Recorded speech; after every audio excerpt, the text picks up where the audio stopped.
Saudara, pembangunan Masjid Giok di Kabupaten Nagan Raya memasuki tahap pemasangan lantai masjid menggunakan batu giok.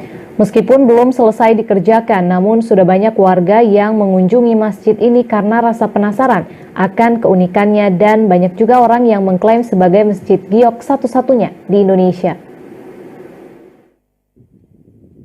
Inilah Masjid Agung Baitul A'la, masjid yang bagian bangunannya akan dilapisi batu giok. Masjid ini masih dalam pengerjaan seperti pemasangan lantai yang menggunakan 100% batu giok. Selain lantai, dinding masjid juga dilapisi granit dari batu giok. Jenis batu giok yang menghiasi masjid ini merupakan giok nefrit yang harganya cukup mahal di pasaran.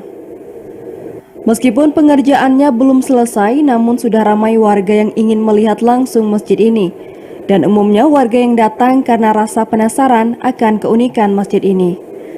Seperti halnya Partina, ia datang bersama dengan keluarga hanya untuk melihat langsung masjid ini. Menurut mereka, desain masjid tersebut sangat bagus. Ditambah lagi dengan dipasangnya batu giok di bagian bangunan masjid sehingga memiliki daya tarik tersendiri. Bagus, indah, mengagumkan. Sementara itu, para pekerja terus melakukan pemasangan lantai dan dinding masjid. Salah seorang pekerja, Zulkarnain, mengatakan dirinya baru pertama kali mengerjakan pembangunan masjid yang menggunakan bahan baku batu giok.